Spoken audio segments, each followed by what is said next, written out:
that what we are encountering right now can be described nothing less than a crisis. But I believe that we have some valuable information that will help us all to have a different perspective on how we should approach dealing with this virus that's taking our country and taking this world by storm. So before we get started, let's just have a quick word of prayer. Father, we just thank you and just to seek wisdom, seek counsel, and seek guidance, Lord God, on how we can be responsible and use wisdom as it relates to battling this invisible enemy, the coronavirus. Lord, right now, we just pray for every family that's been impacted, that has lost life. We pray for every individual, Lord God, that's in the hospital room, intensive care, at home, that are sick and is fighting this virus. God, we know our faith and our confidence in you. And we just ask, God, humbly as we know how, that you would intercede, Father, on our behalf with divine healing as only you can. And God, just enlighten us as relates, Lord, to the wisdom, Lord, that you've given into scientists and doctors and psychologists, Lord God, that, Lord, we who are vulnerable, Lord, that we can take heed to the instructions that they're giving us, and we can try to minimize. Good friend, my brother in Christ, my fraternity brother of the great noble clan of Kappa Alpha Psi. How are you this evening, Dr. Alexander? I'm pretty awesome, Pastor, and I'm very grateful and honored that you allow me to be on with you today and sharing this information. My good friend, it goes both ways. I know you had a busy day. I know you had some other talks out there on the radio.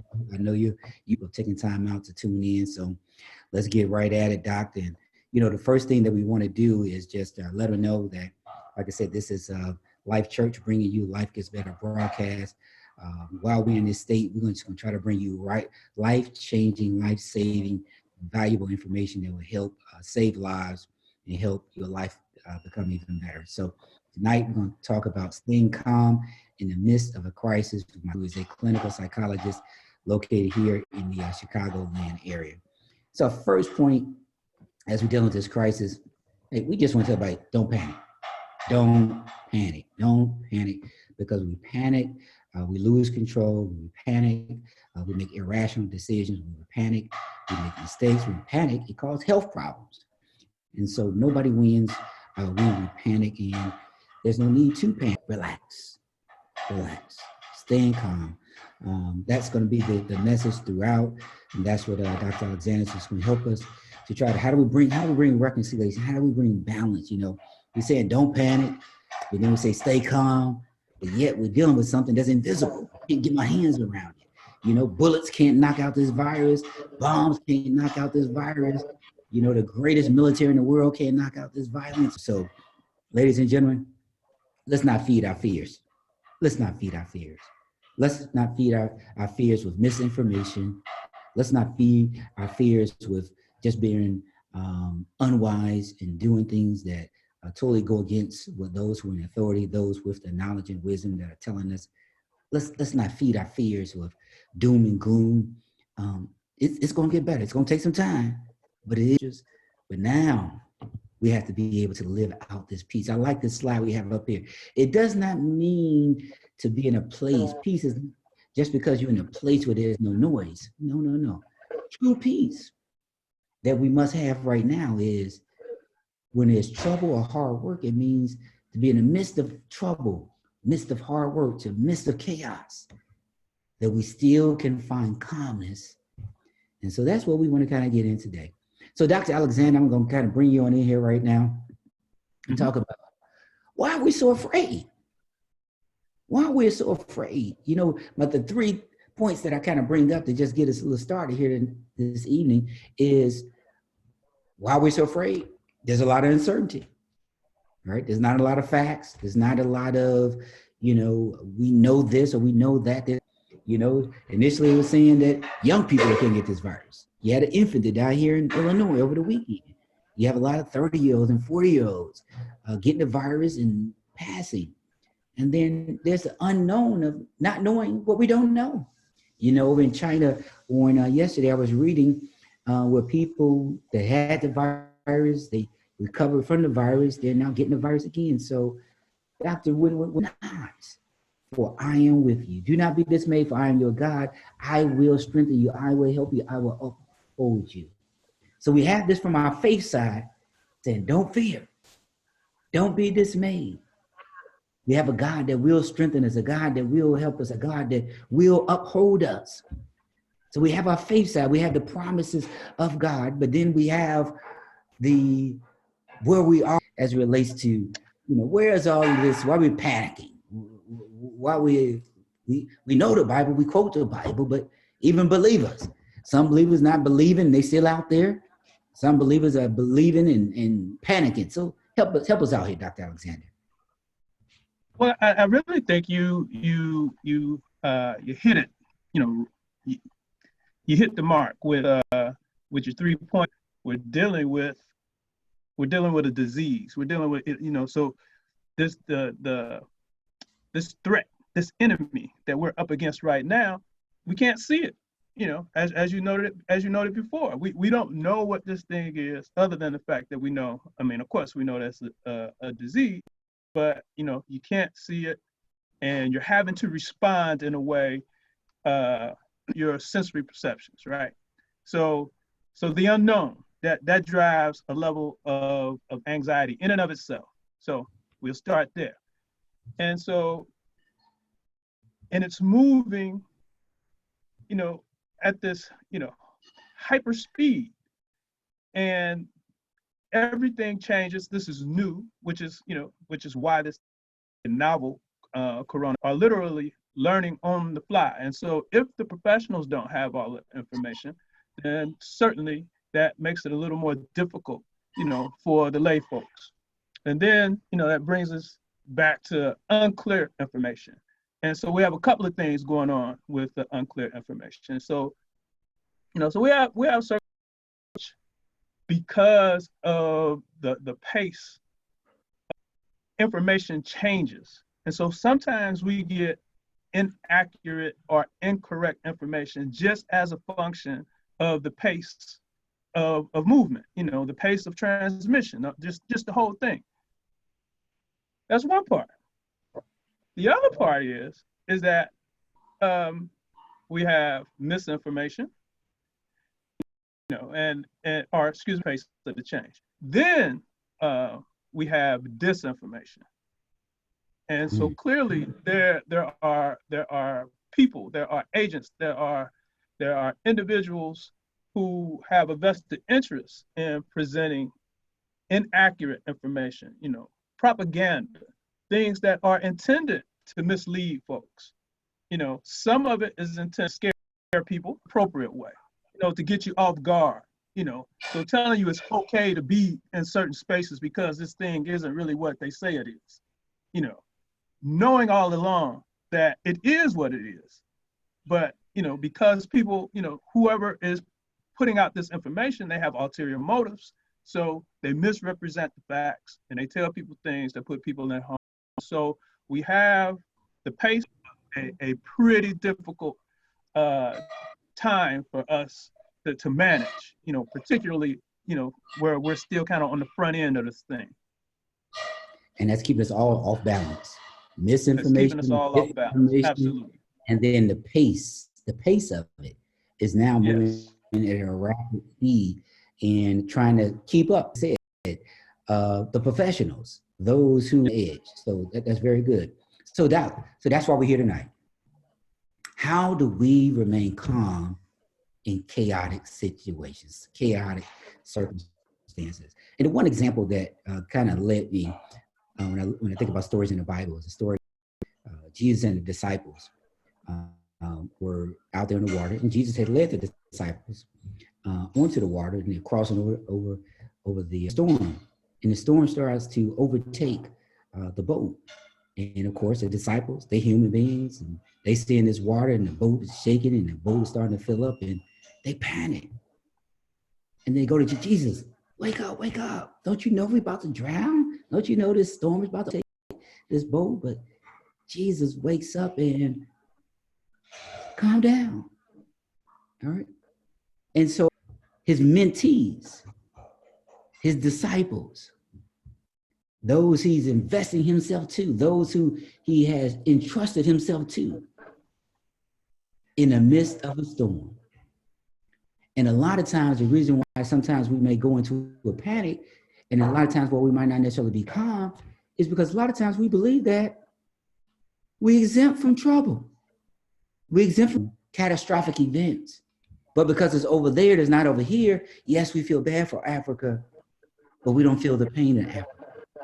We look at the third world countries, and yes, we give a little money here and we give a little money there, but we over here in America, the land of milk and honey, you know, in the sunshine, we're doing everything we want. And we kind of feel like we exempt. And so when something like this happens, it just throws us for prosperity. The land with the best economy ever has now been turned upside down. We exempt, right? But the scriptures we have on the screen here in Mark 5:45 says, he causes his sun to rise on the evil and the good. He sends the rain on the righteous and the unrighteous. It's called, we are just like everybody else. We are all vulnerable to crisis and to events like this happening. It just happened to be first time it's happened to this country like in a long time. So Doc, what do you think about that? The fact that sometimes we feel like we exempt from certain things and how that can kind of throw us in a frenzy when bad things happen to us. Information. So, you know, most of us are very well intentioned in terms of our walk, right? And so, and you know, it is our goal to be upright and, you know, to be Christ-like in the whole nine. But sometimes we are victims of misinformation, right? And a parable, the misinterpretation of a metaphor, right? That can happen, you know. Or if you're not under good teaching, you know, you may be misinformed for those same reasons, but from someone that you consider to be a higher authority. And so you kind of put your guards down and you go with what that individual might say. And, or sometimes you might find yourself in a place where the people or what have you. But the fact that we find ourselves here in and of itself is not a problem. It's not, you know, the fact that you might be uncomfortable in the midst of this is not any type of indictment on your faith or on your walk, not in and of itself, because we're hard. When things, you know, when we, you know, I think you said balance earlier. I think you used the word balance, right? And so when we're out of balance, when our sense of equilibrium is off, that triggers an alarm. All right. And so we're anxious and we start to try to scan and get an idea about what's absolutely normal. And so what we have to do is to lean in with, you know, with our faith, with our walk, and know that any of this stuff is possible. We are not free of this stuff, but we do have to be faithful and we do have to be thoughtful. And if it ain't absolute, you know, the outcome is, you know, might not always be the outcome that you want, but it's the outcome that was given. But we also say that too, like it when it applies to us. Yeah, that's it. You sound like a prophet over there this evening. So, but you're absolutely right, right? I mean, just as the scripture says, it says the sun rises on the evil and the good. It's nicest, the most generous, the most kind, the most loyal individual ever walked the earth, and look at the bad things that have him. And then Jesus warned the disciples, right? In John, he tells us, in this world, you will have what? Trouble. All right? You will have trouble. You will have trouble. But he says what? Heart, I have overcome it. Know that God remains in control even when life is out of control. All right? That's a hard pill to swallow. There's a lot of tension in that statement. That God's in control even when our life is out of control. I heard Tony Evans once say somebody had passed in his church, and they interviewed him and his children, and it was very generous, giving, and they ended up passing, and so it was devastating, and it left behind a young child, all right, and so it raises a lot of questions. How did this happen? How did this happen? And what do you do? And Tony Evans said, what are your alternatives if you don't believe? All we have is faith. We don't understand it, could never disregard facts, and we can't disregard faith. We need them both.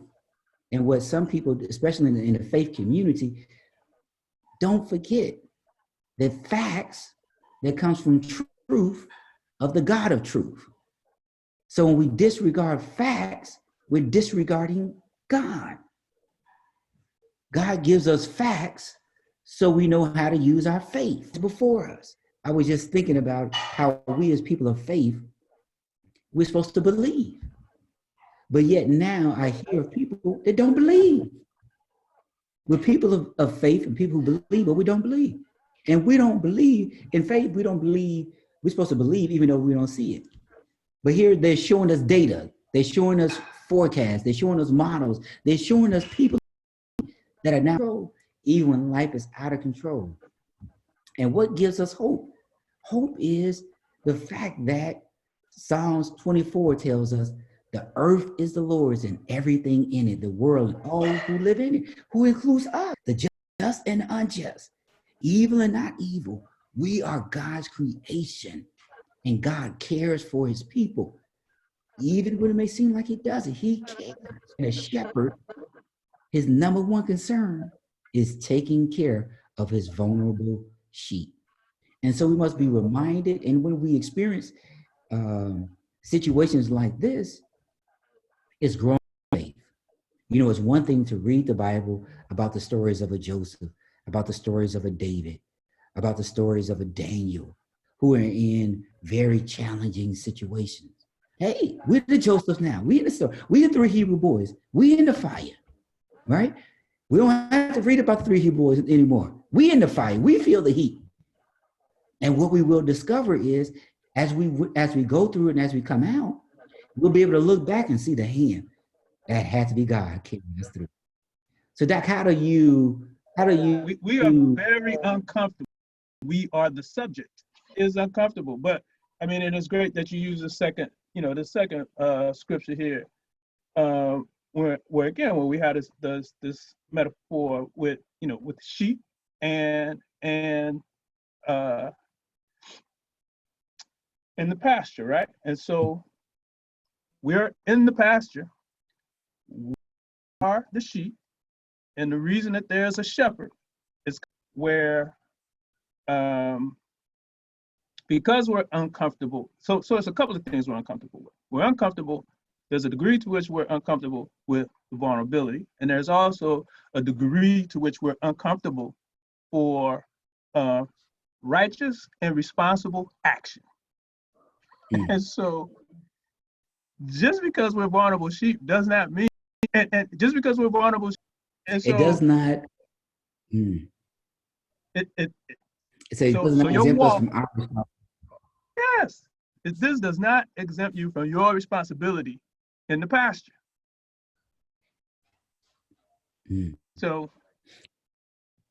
we struggle with that, but that's a part of the walk. Right now, it's just heightened, and the anxiety. It's just that right now we are in the midst of this other larger circumstance. Doc, what would you say if we're trying to avoid reality, deny reality, and so therefore we take this route of, you know what, my God got me covered, I don't have to do it. It makes it increasingly difficult it's difficult to receive cover. And so that's why I was saying, so even though there's cover, even though we can lean into our faith, even though we can be scripturally sound, we still have to be alert and aware in the world of what is going on. So from a clinical standpoint, when people are denying reality, avoiding reality, are avoiding because they're overwhelmed. And so that happens. Again, sometimes people, they're not intentionally avoiding, they're just not reality based, you know. And so it kind of depends. It depends on the situation. And in these kind of situations, it's not uncommon for people to be overwhelmed, you know, in the drama, you know. So they're not comfortable. Again, they're not comfortable with the lack of balance, and they're uncomfortable with their relative responsibility. And so some people get into escapism, and that's sometimes where the word can even be a source of escapism, you know. And so instead of doing what is prescribed, well, I ain't gonna do that. That's of the world. My Lord got me. Well, the situation just dictates that we are not willing or able to deal with the reality of things.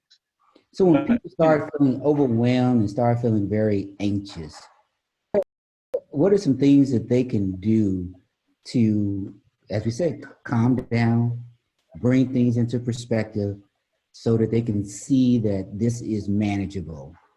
What maybe a little depression? What advice can you give those individuals from an emotional standpoint? well, in this particular situation, what we need to do first and foremost is make sure that we're getting accurate information. All right. Mm-hmm. And so, you know, and this is we're in a state of emergency, which is spread worldwide. So now it's a pandemic, and we know this thing to be coronavirus 19. So once we can start to accept that, you know, we can take advantage, you know, in much the same way that we refer to scriptures to get an idea of how people handled things in the days of old, and you know, and how the Lord find it, and we can take those best practices and use some of those things that have been successful in the past to help us to kind of stem the tide as the professionals do what's necessary to cope with this situation, so that we have a better opportunity to stay healthy and, you know, and continue our walk. But again, that takes behavior, and sometimes that just in and of itself. And so we have to get good information. So right now, good information comes from the World Health Organization. It comes from the CDC. It comes from, you know, for those, you know, well, wherever you are, but wherever you are, you should be looking at the World Health Organization, the CDC, your state Department of Health, your county department. Those that should be your roster, and trying to figure this thing out so that you know that you're getting accurate information. And if you can get that accurate information, then that limits what? The impact of the misinformation and the disinformation. You know, So Doc, that's your first line of defense. you know, me as an accountant, I always tell a lot of my clients, bad data, bad reports. Good is essential to knowing who you're listening to, and that really dictates what you're going to feed yourself. You know, you don't want to feed yourself things that have not been verified, things have not been researched, things that just are inaccurate. You know, because then that's going to send you on a tailspin. So yes, we have good friends. Yes, we have friends that know it all. But right through here, we need to hear and listen to public health, the city of Chicago, and then you have all types of information out there. But we just want to make sure that we're taking it from verifiable and credible institutions that we can hold on to wholeheartedly, because we don't want people to take bad advice like that gentleman. I don't know if he's in Arizona, but he took some of the medication that President Trump was talking about. That they were bad decisions. Good data leads to good decisions. So, leads to much better outcomes. But and the other thing I think that we have to be mindful of, Pastor, is that we have a very unique relationship historically to the United States government and to science, and to the United States government and medical science in particular.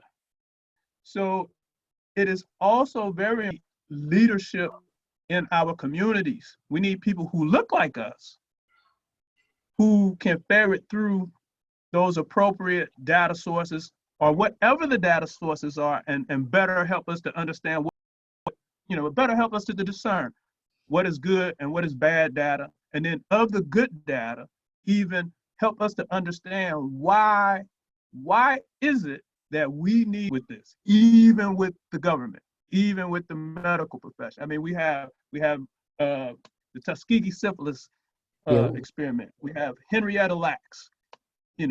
We have all of these examples. We have been misinformed. We've been misinformed and ultimately hurt. Exploited. Yep. Right? And then hurt. And you bring up a great point too, Doc. Income class excluded. Everybody is impacted by this virus right Everybody's here. impacted. Yes. Everybody's impacted. Yes, now, I think here in Illinois, we're blessed. I think the lady who is the CEO or the chairman of the Illinois Public Health, she happens to be African American.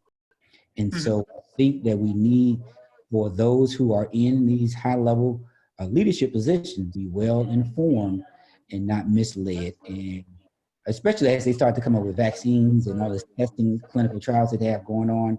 So all this, like you said, everything's very new. So we're gonna have a lot of things be very experimental, right? Taking blood from people at it and using as antibodies. So we have a lot of weird things going on right through here, right? And so we want to make sure that we're not the guinea pig on the back end where we get hurt by this. So your point was very, very step it up. And like I'm going to reach out to you, seeing who can I reach out to that I can bring in that accurate data into my congregation and spread it through my area of influence. So I thank you for that. My last point right here, Doctor, is knowing God's perspective will give us peace that surpasses understanding. When we understand and see it from God's perspective, right? As Isaiah 46:10 says, I will make known the end of the beginning, from ancient times what is still to come, right? So while this pandemic has caught us off guard, the God that we trust in, the God that we believe in, the God who's omniscient, who knows all things, it didn't catch him off guard. Now look at how great God is, on how God gave us advance notice, advanced prep online giving, online church. Where would churches be if this pandemic had happened 10, 15 to 20 years ago? Where would society be if it didn't have all these structure for being able to work at home? Where would we be if this virus had happened 10, 15, 20 years ago? We think it's bad now, how much worse it could have been, right? And so, a lot of people end, but God, he knows all and he sees it, and he's going to bring us out of this, all right? So knowing that God, he knows the end, he knows we're coming out of this. He knows it. Our anxiety is we don't know it. And when we don't know control, we get anxious. When we get anxious, we make a word I can't say out of it. So know that God, he knows the end. Know that